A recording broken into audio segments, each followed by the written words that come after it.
கொலை பசியாக இருக்கும்போது இலை சோறு திகா சிக்கன் பிரியாணி சாப்பிட்டா எப்படிங்க இருக்கும்? இடம் பார்த்தீங்கன்னா பீசாங் லீஃப் கோ.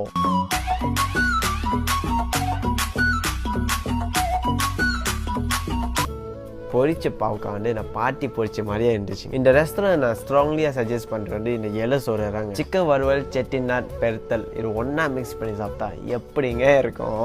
அப்படி இறங்க இருக்கு. யாருக்கு மேங்கோ ஷேக் பிடிக்குமோ இது கண்டிப்பாக நீங்கள் ஆர்டர் பண்ணி ட்ரை பண்ணணும். Tasty guys. அடுத்து வந்து திக்கா சிக்கன். இந்த திக்கா சிக்கன் பார்த்தீங்கன்னா 5 ஃப்ளேவர்ஸ் இருக்குது. எல்லாமே different colour, every colour different flavour. இந்த சாஸ் மிக்ஸ் பண்ணி சாப்பிட்றாங்க வேற லெவல். நீங்கள் வந்தீங்கன்னா கண்டிப்பாக நீங்கள் ட்ரை பண்ணணும். ஒரு விஷயம் நான் உண்மையாகவே சொல்லணும், ஏன்னா இந்த ரெஸ்டாரண்ட் சாப்பாடு பார்த்தீங்கன்னா அந்த டெக்கரேஷன் ரொம்ப நல்லா செஞ்சிருப்பாங்க. இறாங்க நம்ம சொல்லுற எஃபர்ட். இறாங்க தந்தூரி பிரியாணி கேட்டிருக்கேன் கைஸ். மேலே வந்து தந்தூரி நானே ஃபர்ஸ்ட் டைம் பார்க்குறேன் கைஸ். அந்த தந்தூரி திறக்கிற அந்த மொமெண்ட் செம்ம வாசனான பிரியாணி டேஸ்டியாக இருக்குங்க. நான் கியூட்டாக இருக்கேன் கைஸ். சொன்னேன் கைஸ் அங்கே டெக்கரேஷன் எவ்வளோ அழகாக